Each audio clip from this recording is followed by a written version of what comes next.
నమస్కారం city news కి స్వాగతం.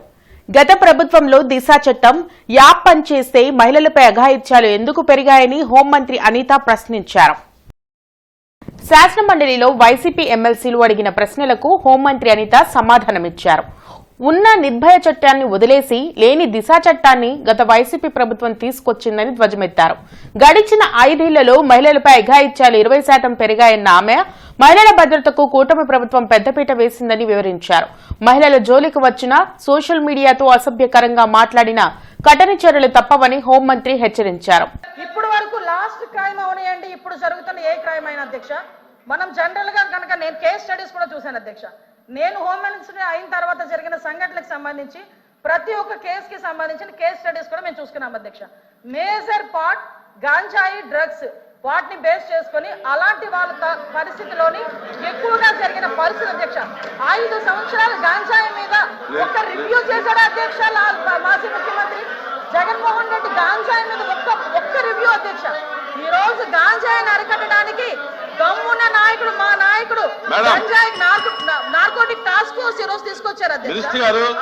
5 సంవత్సరాల్లో గంజాయి గురించి ఒక్కసారి కూడా మాట్లాడలేదు అధ్యక్ష. నేను విషయం చెప్తున్నాను అధ్యక్ష. దాని ప్యారలల్ గా ఈ రోజు వరకు జరుగుతున్న సంఘటనలు ఈ రకంగా వచ్చినాయి అధ్యక్ష. దయచేసి అది కూడా ఆలోచించుకోవాలి. ఒకటి లాస్ట్ అండ్ ఫైనల్ గా చెప్తాను అధ్యక్ష, ఈ గవర్నమెంట్ మహిళల భద్రత మీద పెద్దపీట వేసింది. మహిళల భద్రత గురించి ఈ రోజుకి కూడా మేము స్టాండ్ అయి ఉన్నాం.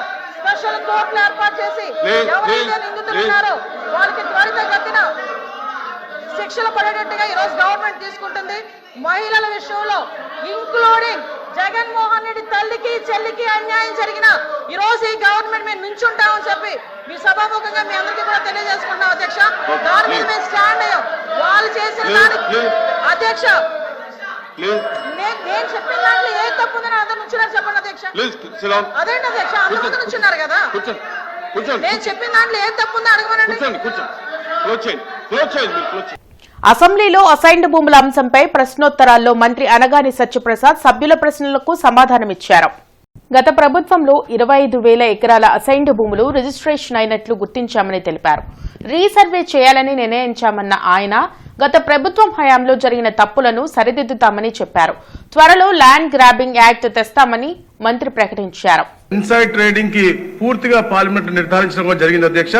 తప్పకుండా దీనిపై రీవెరిఫికేషన్ పెద్ద ఎత్తున చేస్తా ఉన్నాం అధ్యక్ష. దాదాపుగా ఏదైతే రిజిస్ట్రేషన్ జరిగినా 25,000 రిజిస్ట్రేషన్ జరిగినాయి, దాంట్లో 8,000 వరకు అన్లాఫుల్ గా జరిగిందని కూడా మా దృష్టికి వచ్చింది అధ్యక్ష. ఈ 9 లక్షల పైచీలకు ఏది అసైన్ భూములు ఉన్నాయో డాటడు ఇనాం భూములు అన్ని కలిపి 13 లక్షల పైచీలుకున్నాయి. దాంట్లో దాదాపుగా 40% అన్లాఫుల్ జరిగినాయని కూడా తెలుస్తా ఉన్నాయి అధ్యక్ష. కేస్ బై కేస్ వెరిఫై చేసి తప్పకుండా పేదవాళ్ళు, ఎందుకంటే పేద ప్రజల హితం కోరే ప్రభుత్వం కాబట్టి తప్పకుండా వారికి ఇబ్బంది లేకుండా చేసే విధంగా ఈ యొక్క కార్యక్రమం చేస్తా ఉన్నాం అధ్యక్ష. అలాగే అధ్యక్ష గత ప్రభుత్వం అధ్యక్ష రిజిస్ట్రేషన్లు కూడా ఎలాంటి కొరీ చేయకుండా ఉండే విధంగా జనవరిలో 3 మెమోలు కూడా ఇచ్చి, అంటే అసైన్మెంట్ దారులను బెదిరించడం, వాళ్ళ దగ్గర లాక్కోవడమే కాకుండా అది త్వరగా రిజిస్టర్ చేసుకోవాలని చెప్పేసి ఎట్లాంటి కొరీలు కూడా లేకుండా ఉండే విధంగా ఈ యొక్క రిజిస్ట్రేషన్ శాఖ కూడా 3 మెమోలు ఇచ్చింది అధ్యక్ష. దానిపైన కూడా మేము అధ్యయనం చేస్తా ఉన్నాం అధ్యక్ష. ఏదైతే నంద్యాల, పుట్టపర్తి, రాయచోటిలో దాదాపుగా మాక్సిమం గా ఉన్నాయి, దాని మీద కానీ విశాఖలో జరిగినటువంటి అవకతవకలపై కూడా ప్రత్యేక శ్రద్ధ పెట్టి తప్పకుండా ఏదో ల్యాండ్ ఏదైతే తప్పుదోవలు తీసుకున్నారో ఈ గద్దలు తప్పకుండా శిక్షిస్తాం అధ్యక్ష. అందుకనే అధ్యక్ష మన ఈ పవిత్రమైన అసెంబ్లీకి కూడా ల్యాండ్ గ్రాబింగ్ యాక్ట్ మనం కన్సిడర్ చేయబోతా ఉన్నాం అధ్యక్ష రేపు ఎల్లుండో కఠినంగా. ఎందుకంటే ఈ ప్రభుత్వం ఏర్పడి 150 రోజుల అధ్యక్ష 70,000 పైచీలకు మన గ్రీవెన్స్ వచ్చినాయి కేవలం రెవెన్యూ మీద అధ్యక్ష. అంటే ఈ ప్రభుత్వం, గత ప్రభుత్వం పేద ప్రజలకి అయితే అసైన్మెంట్ అని ఇచ్చిందో, లేకపోతే ప్రైవేట్ వ్యక్తుల దగ్గర భూములు లాక్కోవాలని చెప్పేసి వాళ్ళ యొక్క శక్తిని ఉపయోగించిందో ఇవన్నీ చూస్తా ఉన్నాం. దానికి నిరసన అధ్యక్ష. 70,000 మార్కెట్ సెంటర్లోని హిందూ డిగ్రీ కళాశాలలో అనుబంధ కళాశాలల అధ్యాపక సంఘం, హిందూ కళాశాల అధ్యాపక సంఘం సంయుక్తంగా నిర్వహించిన ఎంజే మాణిక్యరావు వర్ధంతి సభకు ఎమ్మెల్సీ లక్ష్మణరావు హాజరయ్యారు. సమైక్య ఆంధ్ర రాష్ట్రంలోని ప్రభుత్వ మరియు ఎయిడెడ్ విద్యా సంస్థల యొక్క ముఖ్యంగా అందులో పనిచేస్తున్నటువంటి సిబ్బంది యొక్క జీవితాలకు కొత్త ఆశలను ఇచ్చినటువంటి మహా వ్యక్తి స్వర్గీయ ఎంజే మాణిక్యరావు అని ఎమ్మెల్సీ లక్ష్మణరావు అన్నారు. స్థానిక మార్కెట్ సెంటర్లోని హిందూ కళాశాలలో జరిగిన ఆయన వర్ధంతి సభకు అనుబంధ కళాశాల అధ్యాపక సంఘ రాష్ట్ర అధ్యక్షులు కె మోహన్ రావు అధ్యక్షత వహించారు. ఈ సందర్భంగా ఎమ్మెల్సీ లక్ష్మణరావు మాట్లాడుతూ అధ్యాపకులకు సంఘంలో గౌరవప్రదమైన జీవనం కల్పించడానికి మాణిక్యరావు ఎంతో కృషి చేశారని తెలిపారు. అలాగే అధికారులతో, రాజకీయ నాయకులతో అధ్యాపక సమస్యల మీద నిరంతరం పోరాటం చేసి అధ్యాపకుల జీవితాల్లో వెలుగు నింపిన మహావ్యక్తి మాణిక్యరావు అని తెలిపారు.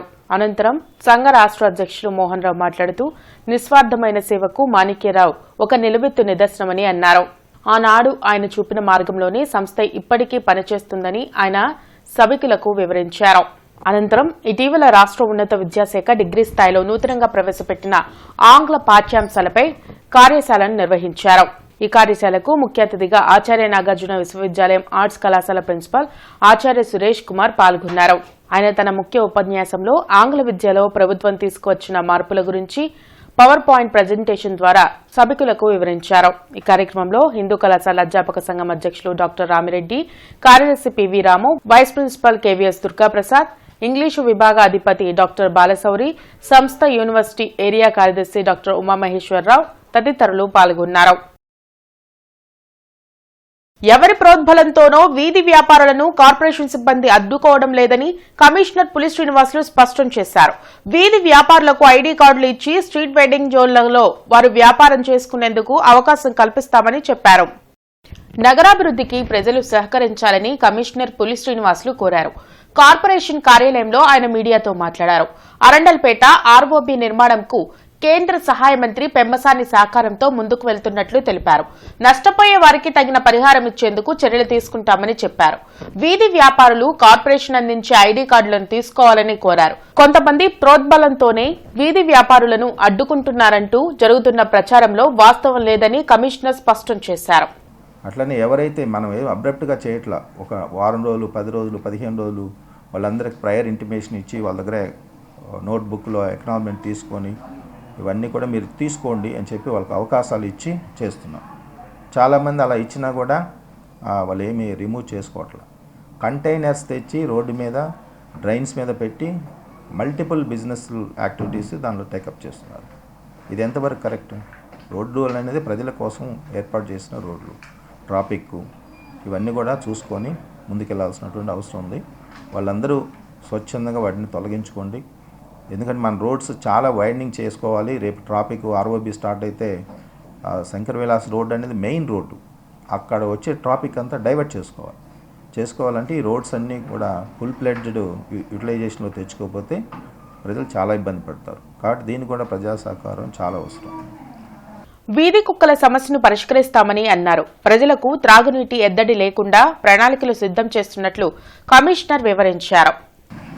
సో కుక్కల యొక్క బెడద, కుక్కల యొక్క అది గ్రావిటీ, డాగ్ లవర్స్ ఇచ్చిన సలహాలు, ఆనరబుల్ ఎమ్మెల్యేస్ వీళ్ళందరూ ఇచ్చిన సలహాలు తీసుకొని మేము ఇప్పుడు ఇంకొక 1 వీక్ నుంచి అది అదనంగా ఒక 50కి పెంచుకుంటున్నాం. అంటే అదనంగా 50 అంటే టోటల్గా ఒక 100. దానికి సంబంధించిన ఇన్ఫ్రాస్ట్రక్చర్ అంతా కూడా ఏర్పాటు చేసుకోవడం జరిగింది. పర్ డే ఒక 100 తీసుకొని అవన్నీ కూడా వీలైనంత తొందరగా కంట్రోల్ చేస్తాం. ముఖ్యంగా ఏంటంటే మేము మేల్ డాగ్స్ మీద కాన్సన్ట్రేషన్ చేస్తాం రాబోయే రోజుల్లో. తద్వారా ప్రొడక్షన్ తగ్గుతుంది. తగ్గినప్పుడు మనకి బెడద తగ్గుతుంది. గత 5 ఏళ్లుగా దివ్యాంగులకు కావాల్సిన అవసరాలు అందక ఇబ్బందులు పడుతున్నామని విభిన్న ప్రతిభావంతుల ఆదరణ సేవా సమితి అధ్యక్షుడు వెలుగు శివప్రసాద్ ఆవేదన వ్యక్తం చేశారు. వీల్ చైర్లు, సంఘకారులు, 3 చక్రాల బ్యాటరీ వాహనాలు, వినికిడి యంత్రాలు ఇచ్చి సమస్యలు పరిష్కరించాలంటూ కలెక్టర్కు వినతి పత్రం అందించారు. దీనిపై స్పందించిన కలెక్టర్ నాగలక్ష్మి టిడ్కో ఇళ్ల విషయంలో మౌలిక సదుపాయాల కోసం గతంలో వినతి పత్రం ఇచ్చారని, ఇప్పుడు ఇచ్చిన సమస్యలపై సంబంధిత అధికారులతో చర్చించి పరిష్కరిస్తానని హామీ ఇచ్చారు. మా వికలాంగులకి ట్రైసైకిళ్ళు కానీ, చంకకర్రలు కానీ, అలింకో వాళ్ళు ఇచ్చే అట్లాంటి బ్యాటరీ బళ్ళు కానీ ఉచితంగా ఫ్రీగా ఇస్తారండి సెంట్రల్ గవర్నమెంట్ వారు. ఒక్కొక్క బండి కనీసం ఛార్జింగ్ పెట్టుకుంటే 50 కిలోమీటర్ల దాకా ఫ్రీగా వస్తుంది. అలాంటి బండ్లు కూడా మాట్లాడటం లేదు. అసలు ఎటువంటి 5 సంవత్సరాల నుండి ఎటువంటి ట్రైసైకిల్ కానీ ఈ నడవలేని వాళ్ళు చాలా ఇబ్బంది పడుతున్నారండి. చంకకర్రలు లేక కానీ, ట్రైసైకిల్ కానీ, ఉపకరణములు అసలు ఎటువంటిది ఏ ఒక్క చిన్న పథకం కూడా మాకు వర్తించడం లేదు. సరే ఇప్పుడు టీడీపీ ప్రభుత్వం వచ్చింది కదా అని చెప్పి ఇప్పుడు వస్తుంటే ఇంకా బడ్జెట్ లేదు అది ఇది అని చెప్పి అంటున్నారు. మా బాధ కలెక్టర్ గారికి పంచుకోవడానికి వచ్చాము. ఆ కలెక్టర్ గారైనా మా ముందు దయించి అలింకో వాళ్ళతో మాట్లాడి ఆ బ్యాటరీ బళ్ళని వికలాంగులకు ఏ అయితే ఉపకరణాలు అవసరమవుతాయో అవి పూర్తిగా ఇప్పించాలని ఆ కలెక్టర్ గారిని వేడుకుంటున్నామండి. ఏరియాలో ఇంకా కూడా మనకి మౌలిక సదుపాయాలు పూర్తిగా అవ్వలేదు. దానివల్ల మేము ఇబ్బంది పడుతున్నాము. మనం ఈ 3 వీలర్స్ ఈ మోటరైజ్డ్ వెహికల్స్తో అక్కడంతా వెళ్ళలేకపోతున్నాం. ప్లస్ నైట్ టైం కూడా మనకి అక్కడ లైట్స్ లేవు. ప్లస్ శానిటేషన్ కూడా ఇంకా ఇంప్రూవ్ చేయాలనేది అడుగున్నారు. సో లాస్ట్ టైం ఈ ఇష్యూ మీద ఆల్రెడీ కమిషనర్ గారు కూడా విజిట్ చేయడం జరిగింది. సో ఇంకా కూడా యాక్టివిటీస్ స్పీడప్ చేయడానికి కూడా ఇప్పుడు మళ్ళీ చర్యలు తీసుకుంటాము. ఇదే కాకుండా వాళ్ళందరికీ కూడా మనకి ఆలింపు అనే సంస్థ యూజువల్లీ అసెస్మెంట్ క్యాంప్స్ చేసి మనకి ఏమైనా ఎంపీ ల్యాడ్స్ ఇట్లా ఏదైనా కాంట్రిబ్యూషన్ ఇచ్చినట్లయితే వాళ్ళకి ఆ కాంట్రిబ్యూషన్ తీసుకొని పరికరాలు అప్లయన్సెస్ వాళ్ళకి ఎయిడ్స్ ఇవన్నీ కూడా డిస్ట్రిబ్యూట్ చేయడానికి అవకాశం ఉంటుంది. సో ఆ కార్యక్రమం మళ్ళీ ఎంపీ గారి ద్వారా చేయమని రిక్వెస్ట్ చేస్తున్నారు. సో అది కూడా సార్ నోటీసులో పెట్టి అవి కూడా టేకప్ చేస్తాం. కూటమి ప్రభుత్వం ఎన్నికల్లో ఇచ్చిన హామీలను తక్షణమే అమలు చేయాలని సిపిఐ జిల్లా కార్యదర్శి జంగాల అజయ్ కుమార్ డిమాండ్ చేశారు. నగరాల్లో పట్టణాల్లో 2 సెంట్లు, గ్రామాల్లో 3 సెంట్లు ఇంటి స్థలం ఇచ్చి ఇంటి నిర్మాణానికి 4 లక్షలు ఇస్తామని కూటమి ప్రభుత్వం ప్రకటించిందని ఆయన తెలిపారు. కానీ ధరలు పెరిగిన రీత్యా ఇంటి నిర్మాణానికి 5 లక్షల రూపాయలు ఇవ్వాలని నగరంలో 8వ డివిజన్ పార్క్ సెంటర్ వద్ద ఉన్న పాదగుంటూరు సచివాలయంలో సిపిఐ 8వ డివిజన్ శాఖ ఆధ్వర్యంలో అర్హులైన అధికారులకు సిపిఐ జిల్లా కార్యదర్శి జంగాల అజయ్ కుమార్ అర్జీలు ఇప్పించారు. ఈ కార్యక్రమంలో సిపిఐ జిల్లా సమితి సభ్యులు జంగాల చైతన్య, 8వ డివిజన్ సిపిఐ శాఖ కార్యదర్శి కట్టా శ్రీనివాసరావు తదితరులు పాల్గొన్నారు. ఇల్లు లేని నిరుపేదలు ఎన్నికల ముందు చంద్రబాబు నాయుడు గారు ఇచ్చినటువంటి హామీ ప్రకారం పట్టణాల్లో 2 సెంట్లు స్థలం ఇచ్చి 5 లక్షల రూపాయల ఆర్థిక సహాయం చేయమని అర్జీలు తీసుకొని ఈ రోజున సచివాలయంలో అర్జీలు ఇస్తా ఉన్నారు. రాష్ట్ర ప్రభుత్వం తక్షణమే స్పందించి నిలువ నీడలేక ఇళ్ళు లేక ఇబ్బంది పడుతున్నటువంటి వారికి చంద్రబాబు నాయుడు గారు ఇచ్చిన హామీ ప్రకారం 2 సెంట్ల స్థలం 5 లక్షల రూపాయలు ఆర్థిక సహాయం అందించాలని ఈ సందర్భంగా సిపిఐగా డిమాండ్ చేస్తూ ఈ పేదల తరపున అర్జీలు ఇవ్వటం కోసం ఈ సచివాలయం దగ్గరికి రావటం అనేది జరిగింది. వివిఐటి బాలోత్సవ్ 2024 కార్యక్రమాలు ఘనంగా ముగిశాయి. 3 రోజుల పాటు వైభవంగా జరిగిన ప్రపంచ తెలుగు బాలల పండుగ వివిఐటి బాలోత్సవ్ 2024 వేడుకలు బాలబాలికల తీపి గుర్తులు, ఉపాధ్యాయులు, తల్లిదండ్రుల మధురానుభూతుల మధ్య ఘనంగా ముగిశాయి. వాసిరెడ్డి వెంకటాద్రి ఇన్స్టిట్యూట్ ఆఫ్ టెక్నాలజీలో 3 రోజుల పాటు కన్నుల పండుగగా జరిగిన ఈ వేడుకలకు దేశవ్యాప్తంగా వందలాది మంది పాఠశాలల నుండి వేలాది మంది విద్యార్థులు పోటీలలో పాల్గొనగా 3 రోజుల పాటు 25,000 మంది ప్రేక్షకులు ఈ వేడుకకు హాజరయ్యారు. 20 అంశాలు 61 విభాగాలుగా జరిగిన ఈ పోటీలకు ప్రథమ, ద్వితీయ, తృతీయ స్థానాలతో పాటుగా 2 ప్రత్యేక బహుమతులను పోటీదారులకు అందించారు. ముఖ్య అతిథి వాసిరెడ్డి విక్రాంత్ మాట్లాడుతూ గుంటూరు ఘనతలో వివిఐటి కూడా చేరుతుందని పొగిడారు. వివిఐటి చైర్మన్ వాసిరెడ్డి విద్యాసాగర్ మాట్లాడుతూ విద్యార్థులు అధ్యాపకేతర సమిష్టి కృషితో ఈ కార్యక్రమం విజయవంతమైందని అన్నారు. చిన్నారులు గత సంవత్సరంతో పోల్చుకుంటే ఈ సంవత్సరం వినూత్న ప్రదర్శనలతో ఆకట్టుకున్నారని పేర్కొన్నారు. వచ్చే సంవత్సరం అదేవిధంగా ఉత్సాహంతో బాలోత్సవ్కు హాజరవ్వాలని కోరారు.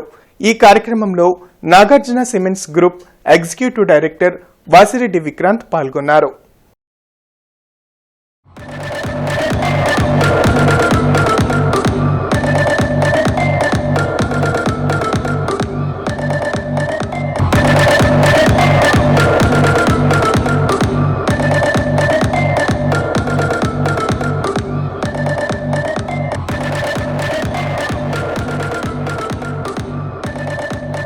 ఇంతమంది పిల్లలు వచ్చి ఒకరి మించి ఒకరు పర్ఫార్మెన్స్ ఇస్తూ ఉన్నారు. మాకు అంటే ఎక్కడో క్రెడిట్ తీసుకుందామని ఉంది. లాస్ట్ ఇయర్ మీద ఈ పర్ఫార్మెన్స్లు ఇప్పుడు బెటర్గా ఉన్నాయి అంటే వాళ్ళు ఇలాంటి వాటిల్లో పార్టిసిపేట్ చేయడం వల్ల ఇంకా బెటర్ అవుతున్నారో అని ఉంది. దానికి చాలా సంతోషంగా ఉంది మాకు. ఇదంతా కాకుండా మాకు కాలేజ్ పిల్లలు ఒక 1000 మంది ఈ 3 రోజులు కాదు, దీని ముందు ప్రిపరేషన్ దగ్గర నుంచి డే అండ్ నైట్స్ పనిచేస్తా వాళ్ళు ఎప్పుడు నవ్వుతోటి వచ్చిన వారందరినీ పలకరిస్తా వీళ్ళు మర్యాదలతో చంపేస్తున్నారు అని వచ్చిన గెస్టులందరూ చెప్పి వెళ్తున్నారు. సో మా కాలేజ్ పిల్లలు ఎంత బాగా తయారవడం కూడా చాలా సంతోషంగా ఉంది. చెప్తా ఉన్నారు మనకి ఈ టాలెంట్లు ఉండటం అనేది రేపు బిజినెస్లో కానీ ఏ రంగంలో ఉన్నా కూడా ఇంకా ముందుకెళ్ళటానికి ఎంతో ఉపయోగపడతాయనేది చెప్తా ఉన్నారు. నాకు గట్టి నమ్మకం ఉంది. అది విక్రాంత్ గారు ఇన్ లైఫ్ కనపడింది కాబట్టి పిల్లలు ఇంకా నమ్మటానికి ఆయనే చెప్పారు. అది మాకు నమ్మకం ఉంది, అలానే జరుగుద్ది అనుకుంటున్నాం. అంతరించిపోతున్న తెలుగు కళలు వాటన్నిటినీ నిలబెట్టడానికి ఈ ప్రయత్నం VVIT చేసిన ప్రయత్నం చాలా చాలా గొప్పగా ఉంది. నేను కూడా ఇంతగా ఇక్కడికి వచ్చినప్పుడు ఇలా ఇంత గొప్పగా చేస్తున్నారు పిల్లలు అని అనుకోలేదు. ఒక బోర్డర్ వేయాలి, ఒక రంగులు వేయాలి, ఒక ఫ్లోరింగ్ వేయాలి, అందంగా కనపడాలి కదా. కష్టం మీరు అమ్మాలి అంటే ప్రపంచంలో పోటీ పడాలి అంటే అందంగా ఉండాలి. ఏ వస్తువు అయినా అందంగా డిజైన్ అందంగా ఉండాలి. ఆ డిజైన్ అందంగా ఉండాలి అంటే మీ క్రియేటివ్ మైండ్ ఉండాలి. ఒక రకమైన ఈస్థెటిక్ మైండ్ అంటారు, అంటే ఒక ఉన్నతంగా చక్కగా కనపడేటట్టు చేసే ఎబిలిటీ ఉండాలి. అవన్నీ మనకి కళల ద్వారా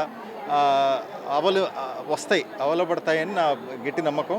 అదే నేను పిల్లలందరికీ ఇవాళ చెప్పాను. కార్పొరేషన్ పరిధిలో స్ట్రీట్ వెండింగ్ జోన్లను ఏర్పాటు చేసి తగు చర్యలు తీసుకుంటామని కమిషనర్ పులి శ్రీనివాసులు తెలిపారు. కార్పొరేషన్ కార్యాలయంలో వీధి వ్యాపారాలు చేసుకునే వారి నుంచి దరఖాస్తులు తీసుకునేందుకు ప్రత్యేక సెల్ ఏర్పాటు చేశారు. అప్లికేషన్లు ఇచ్చేందుకు వివిధ ప్రాంతాల నుంచి వీధి వ్యాపారులు వచ్చారు. ఈ సెల్ను కమిషనర్ పరిశీలించారు. రోడ్లు ఆక్రమించి స్ట్రీట్ వెండింగ్ చేసుకుంటామంటే అనుమతులు ఇచ్చేది లేదని కమిషనర్ స్పష్టం చేశారు. ఈ స్ట్రీట్ వెండర్స్ ఎవరైతే ఉన్నారో వాళ్ళందరికీ కూడా మనము డిసెంబర్ 10th లోపు వెండింగ్ జోన్స్ ఫైనలైజ్ చేస్తున్నాం. సో దీనిలో భాగంగా ఇప్పటికే స్ట్రీట్ వెండర్స్ స్టేక్ హోల్డర్స్ అందరితో కూడా ఒక మీటింగ్ కండక్ట్ చేశాం. వాళ్ళ యొక్క అభిప్రాయాలు తీసుకోవడం జరిగింది. ఈ అభిప్రాయాలకు అనుగుణంగా మన దగ్గర ఉన్నటువంటి రోడ్ నెట్వర్క్, తర్వాత ఎక్కడైతే మార్కెటింగ్కి వాళ్ళకి బిజినెస్ చేసుకోవడానికి అనువుగా ఉంటుందో ఆ ప్లేసెస్ అన్నీ కూడా ఐడెంటిఫై చేయడానికి ఒక కమిటీ కూడా ఫార్మేషన్ చేసే ప్రాసెస్లో ఉన్నాం. ఇన్ ది మీన్ టైము ఎక్కడైతే జెన్యూన్గా బిజినెస్ చేసుకుంటున్నారో, ఆ వృత్తి మీద ఆధారపడి బ్రతుకుతున్నారో వాళ్ళని ఎట్టి పరిస్థితుల్లో కూడా మేము 100% ఈ వెండింగ్ జోన్స్లో అకామిడేట్ చేసేదానికి ప్రయత్నాలు చేస్తున్నాం. కానీ ఇక్కడ గత 10 ఏళ్లుగా గుంటూరు నగరంలో అభివృద్ధి కుంటుపడిందని సిపిఎం నగర కార్యదర్శి నల్లికాంత్ ధ్వజమెత్తారు. బ్రాడిపేట సిపిఎం కార్యాలయంలో జరిగిన మీడియా సమావేశంలో నగర కార్యదర్శి నల్లికాంత్ మాట్లాడారు. 41వ డివిజన్లో జరిగిన మహాసభలో 13 మందితో నూతన కమిటీ ఏర్పాటు చేశామని తెలిపారు. గుంటూరు నగరంలో మంచినీటి సరఫరా, డ్రైనేజీ వ్యవస్థల అధ్వానంగా ఉన్నాయని మండిపడ్డారు. గోరంట్ల కొండపై ఏర్పాటు చేసే మంచినీటి ట్యాంక్, పైప్ లైన్లు త్వరితగతిన పూర్తి చేయాలని మహాసభలో తీర్మానం చేశామని వెల్లడించారు. గతంలో అతిసార తీవ్రతతో ఎంతో మంది చనిపోయారని, మరలా ఆ పరిస్థితి రాకుండా కార్పొరేషన్ అధికారులు చర్యలు తీసుకోవాలని డిమాండ్ చేశారు. ఈ కార్యక్రమంలో శ్రీనివాస్, సత్యనారాయణ, కాసిం సైదా పాల్గొన్నారు. గుంటూరు నగరంలో శ్యామలా నగరు, సంజీవ్ నగర్ రైల్వే బ్రిడ్జ్లు, RUBలు కడతామని చెప్పి గతంలో ప్రభుత్వాలు, కేంద్ర ప్రభుత్వం హామీ ఇచ్చింది. ఇందులో అమలు కాలేదు. దాన్ని కూడా వెంటనే శాంక్షన్ చేయించే బాధ్యత ప్రభుత్వం తీసుకోవాలని చెప్పి మహాసభ తీర్మానం చేసింది. అలానే గుంటూరు నగరంలో రక్షిత మంచినీటి సమస్య తీవ్రంగా ఉంది. గత 2 ప్రభుత్వాల హయాంలో, గతంలో తెలుగుదేశం ప్రభుత్వ హయాంలో కానీ, మొన్న వైసీపీ ప్రభుత్వ హయాంలో కానీ 2 ప్రభుత్వాల హయాంలో అతిసార సమస్య రావడం తీవ్ర కలకలం. ఆ సందర్భంగా దాదాపు వేలాది మంది ఆసుపత్రులు పాలయ్యారు, కొద్దిమంది చనిపోయారు. కాబట్టి నగరపాలక సంస్థ ప్రాథమిక కర్తవ్యం రక్షిత మంచినీళ్ళు ఇవ్వటం. కాబట్టి రక్షిత మంచినీళ్ళు ఇచ్చేటట్టుగా చర్యలు తీసుకోవాలని చెప్పి కోరుతా ఉన్నాం. కలెక్టరేట్ లో ప్రజా సమస్యల పరిష్కార వేదిక కార్యక్రమం జరిగింది. జిల్లా నలుమూలల నుంచి వచ్చిన బాధితులు తమ సమస్యలు పరిష్కరించాలంటూ కలెక్టర్ నాగలక్ష్మికి వినతులు అందించారు. ప్రతి సోమవారం కలెక్టరేట్లో నిర్వహించే ప్రజా సమస్యల పరిష్కార వేదికకు బాధితులు బారులు తీరారు. ఫిర్యాదులను జిల్లా ఉన్నతాధికారులు స్వీకరించారు. ఆయా సమస్యల పరిష్కారంకు తగు చర్యలు తీసుకుంటామని భరోసా కల్పించారు. జాకీరా అనే నాకు లోన్ ఇప్పిస్తానని డబ్బులు తీసుకుందండి, 4 లక్షలు. ఇప్పుడు తిప్పివ్వమంటే ఇవ్వకుండా నన్ను స్టేషన్లో చుట్టూ తిప్పుతుందండి. ఇల్లు కట్టుకోవడానికి లోన్ ఇప్పిస్తాను. ఎక్కడమ్మా? దాసపాలెం ప్లాట్లు అండి. ఇప్పుడు మీరేం కోరుకుంటున్నారు? నాకు నా డబ్బులు కావాలి. ఏమన్నారు లోపలికి వెళ్తే? పంపిస్తా అన్నారండి వాళ్ళు. అంగన్వాడీ మినీ సెంటర్లను మెయిన్ సెంటర్లుగా మార్చాలని సిఐటియు ఆధ్వర్యంలో anganwadi workers helpers union collectorate ఎదుట ధర్నా నిర్వహించింది. గ్రేడ్ 2 సూపర్వైజర్ పోస్టులకు మినీ వర్కర్లకు అవకాశం కల్పించాలని యూనియన్ అధ్యక్షులు ఎంవీఎన్ కుమారి డిమాండ్ చేశారు. మినీ వర్కర్లకు మెయిన్ వర్కర్లతో సమానంగా వేతనాలు ఇవ్వాలని, ఖాళీ పోస్టులను వెంటనే భర్తీ చేయాలని కోరారు. ఈ కార్యక్రమంలో సిఐటియు నేతలు వై నేతాజీ, యూనియన్ ప్రధాన కార్యదర్శి దీప్తి మనోజ, కోశాధికారి కె పద్మ, అంగన్వాడీ కార్యకర్తలు పాల్గొన్నారు. గుంటూరు జిల్లాలో ఎప్పటి నుంచో ఖాళీగా ఉన్న వర్కర్ పోస్టులకు హెల్పర్కి వాళ్ళకి ఇంటర్వ్యూస్ జరిగినాయండి. వాళ్ళ ప్రమోషన్ ఇంతవరకు ఇవ్వలేదు, కలెక్టర్ సైన్ అవ్వలేదు, ఇంతవరకు వాళ్ళకి ప్రమోషన్ ఇవ్వలేదు. అదొకటి స్థానికంగా ఉన్న ప్రాబ్లము. అలాగే మినీల్ని మెయిన్గా చేయాలని, అలాగే మినీ వర్కర్లకి మెయిన్ వర్కర్లతో పాటు సమానంగా వేతనం ఇవ్వాలనేది ఈరోజు మెయిన్గా ఉన్న డిమాండ్స్ అండి. అలాగే 42 రోజులు మేము ధర్నా చేశాము. ఆ ధర్నాలో ఏదైతే మినిట్స్ కాపీ ఇచ్చారో ఆ కాపీని అమలు చేయవలసిందిగా ఇప్పుడు ప్రస్తుతం ఉన్న గవర్నమెంట్ మేము కోరుకుంటున్నాం. జిల్లా ఎస్పీ కార్యాలయంలో ప్రజా సమస్యల పరిష్కార వేదిక కార్యక్రమం జరిగింది. జిల్లా నలుమూలల నుంచి వచ్చిన బాధితులు తమ సమస్యలు పరిష్కరించాలంటూ ఎస్పీ కార్యాలయంలో ఉన్నతాధికారులకు వినతులు ఇచ్చారు. ప్రతి సోమవారం ఎస్పీ కార్యాలయంలో నిర్వహించే ప్రజా సమస్యల పరిష్కార వేదికకు బాధితులు భారీగా తరలివచ్చారు. ఫిర్యాదులను పోలీసు ఉన్నతాధికారులు స్వీకరించారు. ఆయా సమస్యల పరిష్కారంకు తగు చర్యలు తీసుకుంటామని భరోసా కల్పించారు. చర్చ నిర్మాణం కోసం సంఘం పోగు చేసుకున్న డబ్బును పాస్టర్ తనకు ఇవ్వాలని కోరగా సంఘ పెద్దలు నిరాకరించడంతో వారిపై అక్రమ కేసులు బనాయించారని బొంగరాలబీడుకు చెందిన వ్యక్తి ఫిర్యాదు చేశారు. తమ కోళ్లను, పందులను దొంగలించి అదేమని అడిగితే తమ వారిపై దాడులు చేసి గాయపరుస్తున్నారని చేబ్రోలు మండలం సుద్దపల్లికి చెందిన 70 మంది గ్రామస్తులు ఫిర్యాదు చేశారు. తమను గ్రామం నుంచి వెళ్లగొట్టేందుకే దాడులు చేస్తున్నారని పల్లపు నాగలక్ష్మి తెలిపారు. ప్రజలకు ఇచ్చిన సొమ్ముని 2015 నుంచి మేము ఈ రోజు వరకు చర్చి నిర్మాణం కోసం చర్చి కట్టి ఈ రోజు ఉన్న పాత పూర్వీకులు కట్టించిన చర్చి రేకుల షెడ్ అది. ఆ రేకుల షెడ్ తీసేసి కట్టించుకుందన్న ఉద్దేశంతో మేము ప్రజల్లో మా సంఘంలోనే బయటకు పోయి వసూలు చేసినటువంటి సందర్భం లేదు. మా సంఘస్థులు 350 కుటుంబాల్లో వసూలు చేసినటువంటి డబ్బుని ఆయన ట్రస్ట్లో వేయమని చెప్తూ జరుగుతుంది. మేము దాన్ని వ్యతిరేకించామని అతను చేసే పని ఈ కేసులు పెట్టి మమ్మల్ని బెదిరించడం, అనేకమైన సమస్యలు వాళ్ళ కొడుకు కోడలు వచ్చినాకనే ఇంత రాధాంతం జరుగుతుంది. సంఘంలో నిరూపించమంటే నిరూపించడు, అదేమంటే తప్పించుకొని నిన్న కూడా అనేది భావం కాదు కదా. ఫస్ట్ నుంచి సంఘానికి చెందలేదు. అతని ట్రస్ట్ కింద మాకు కోళ్ళను దొంగతనం చేసినా, మేకలను దొంగతనం చేసినా, పందులను దొంగతనం చేసినా, మా నాన్న పందులను సాగుతాడు. పందులను సాగినా కూడా ఈ 5 పందులు అయినా కూడా ఒక పందు కూడా మా కంటికి కాంటాడు. ఏంది అని అడిగితే మా నాన్నని, మా తమ్ముడిని, మా మధుల్ని గుల్లగొల్లకు కొట్టారు. మళ్ళీ కోళ్ళు ఏ దేశం నుంచి అయినా కానీ కోళ్ళు ఎంతో మంది వస్తున్నారు, చుట్టుపల్లికి వస్తున్నారు, పోలీస్ స్టేషన్లో కేసు పెడుతున్నారు. ఎవరు కూడా ఏం చేయట్లేదు. భక్తులు రంగా వాళ్ళని ఎంకేసుకొస్తున్నాడు, డబ్బులు ఇచ్చి బయటకు తీసుకొస్తున్నాడు. వాళ్ళు ఒక దండుపాలెం బ్యాచి అట్లాంటి వాళ్ళు సార్ మమ్మల్ని బతకనివ్వట్లేదు సార్. మేము ఒడ్డు పనుల్లో ఉండాలంటే, మేము అందరం అక్కడ నిలబడాలంటే వాళ్ళందరూ ఊర్లో నుంచి వెలయ్యాలి సార్. మా కోరిక తప్పితే అన్ని కులాలు కలిసి మేము విజ్ఞప్తి చేస్తున్నాం. మేము అందరం కలిసి యాదవపాలెం నుంచి అందరం కలిసి మేము విజ్ఞప్తి చేస్తున్నాము. పేర్లు అందరూ కూడా రాసిచ్చారు. రిటైర్మెంట్ వయసు పెంచి కనీస వేతనాలు అమలు చేయాలని సిఐటియు ఆధ్వర్యంలో AP ASHA workers union collectorate ఎదుట ధర్నా నిర్వహించారు. రిటైర్మెంట్ బెనిఫిట్స్, ఇన్సూరెన్స్, సెలవులు తదితర జీవోలను వెంటనే ఇవ్వాలని ఆశా వర్కర్స్ యూనియన్ కోశాధికారి జ్యోతి డిమాండ్ చేశారు. కూటమి ప్రభుత్వం ఆశా వర్కర్లకు ఇచ్చిన హామీ నెరవేర్చలేదని, అందుకే కలెక్టర్ కార్యాలయం వద్ద ధర్నాలు చేస్తున్నామని తెలిపారు. తమ డిమాండ్లను నెరవేర్చకపోతే రాష్ట్ర వ్యాప్తంగా ఉద్యమం చేస్తామని హెచ్చరించారు. ఈ కార్యక్రమంలో సిఐటియు జిల్లా ప్రధాన కార్యదర్శి వై నేతాజీ, ధనలక్ష్మి, రాణి, లక్ష్మి పాల్గొన్నారు. మరి ఆశా వర్కర్లకు వచ్చే వేతనంతో ఎలా తమ కుటుంబాలను మరి కొనసాగించుకుంటూ మరి ప్రజలకు సేవ చేస్తారనేది అధికారులు ఇంతవరకు మరి అర్థం చేసుకోవట్లేదు. మరి ప్రభుత్వం చూస్తే మాత్రం ఆ రోజు మేనిఫెస్టోలో మా ప్రభుత్వం వస్తే తెలుగుదేశం పార్టీ ఆశా వర్కర్లకు కనీస వేతనం ఇస్తాము, ఆశాలకు జీతం పెంపు చేస్తామని ఆ రోజు మేనిఫెస్టోలో పెట్టి మరి ఆశా వర్కర్లకు హామీ ఇచ్చారు. మరి ప్రభుత్వం వచ్చి 3 నెలలు అవుతున్నా ఆశా వర్కర్లను మాత్రం ఏ మాత్రాన పట్టించుకోవట్లేదు.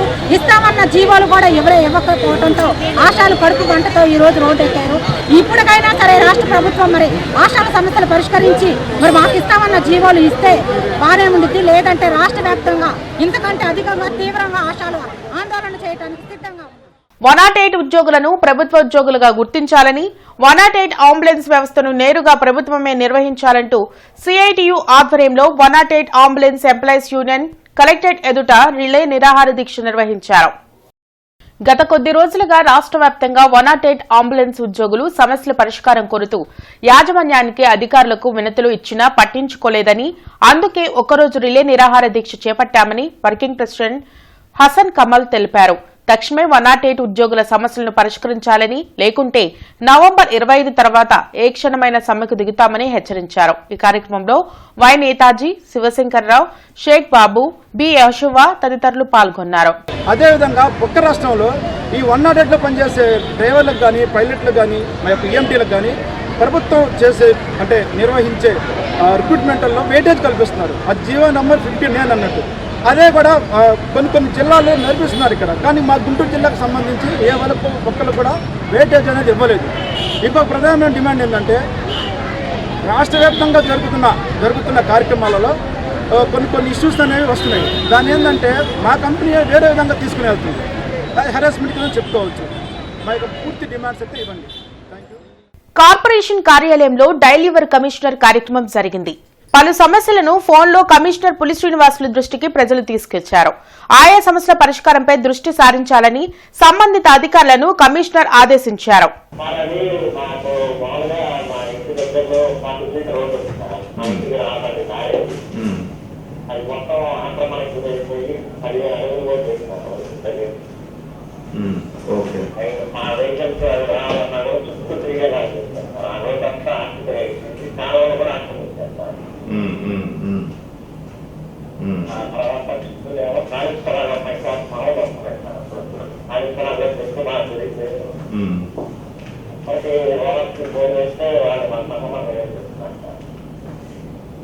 అలాగే మాట్లాడతాను. నేను మా వాళ్ళని పంపిస్తాను, మీతో కూడా మాట్లాడతారు.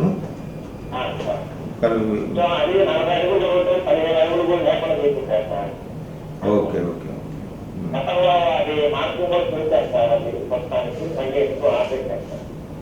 అలాగే తప్పకుండా. ఇవి ఇప్పటి వరకున్న వార్తా వివరాలు. మరికొన్ని వార్తా విశేషాలతో మళ్ళీ కలుద్దాం. అంతవరకు సెలవు. నమస్కారం.